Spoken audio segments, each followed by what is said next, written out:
Hi friends, welcome to Kokila's channel. நம்ம இன்னைக்கு இந்த வீடியோவில் தேங்காய் பால் ஊற்றி தக்காளி தொக்கி எப்படி செய்கிறது பார்க்கலாம் வாங்க. அதுக்கு ஒரு பாத்திரத்தை எடுத்து ஒரு 6 ஸ்பூன் எண்ணெய் ஊற்றிக்கலாம். எண்ணெய் நல்லா சூடான பிறகு 2 லவங்கம் 2 பட்டை போட்டுக்கலாம். இது நல்லா பொரிஞ்ச பிறகு 1 ஸ்பூன் கடுகு போட்டுக்கலாம். 1 ஸ்பூன் சோம்பு போட்டுக்கலாம்.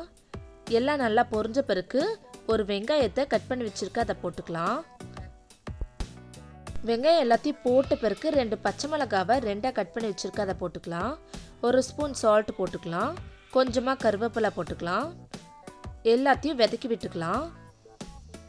நல்லா வதக்கின பிறகு ஒரு 8 பல் பூண்டை உரிச்சு வச்சுருக்க அதை போட்டுக்கலாம். போட்ட பிறகு நல்லா மிக்ஸ் பண்ணிக்கலாம். வெங்காயம் நல்லா வதங்கின பிறகு ஒரு 3 தக்காளியை கட் பண்ணி வச்சுருக்க அதை போட்டுக்கலாம். இப்போ எல்லாத்தையும் சேர்த்து நல்லா பிரட்டி விட்டுக்கலாம். ஒரு 2 நிமிஷத்துக்கு நல்லா வேகட்டும்.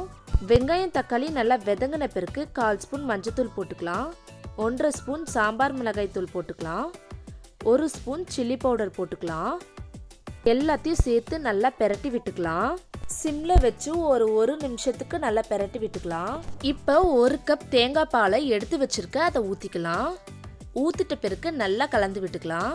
கலந்து விட்ட பிறகு ஒரு 5 நிமிஷத்துக்கு நல்லா கொதிக்கட்டும். குழம்பு கொஞ்சம் திக்கான பிறகு லாஸ்ட்டாக கொத்தமல்லியை கட் பண்ணி வச்சிருக்க அதை போட்டுக்கலாம். இப்போ எல்லாத்தையும் சேர்த்து நல்லா கலந்து விட்டுக்கலாம். அவ்வளோதாங்க, தேங்காய் பால் தக்காளி தொக்கு ரெடி ஆயிடுச்சு. இதே மெத்தட்ல செஞ்சு பாருங்க, நல்லா ருசியா இருக்கும். இதுக்கு இட்லி, தோசை, சப்பாத்தி, பூரி, இடியாப்பம், ஆப்பம் எல்லாத்துக்கூடவும் பக்காவான காம்பினேஷனா இருக்கும். கண்டிப்பாக நீங்களும் ட்ரை பண்ணி பார்த்துட்டு எப்படி இருந்துச்சுன்னு கமெண்ட் பண்ணுங்கள். ஓகே ஃப்ரெண்ட்ஸ், இந்த வீடியோ உங்களுக்கு பிடிச்சதுன்னா லைக் பண்ணுங்கள், ஷேர் பண்ணுங்கள், கமெண்ட் பண்ணுங்கள், மறக்காமல் சப்ஸ்கிரைப் பண்ணிவிடுங்க. Thank you friends, Tata.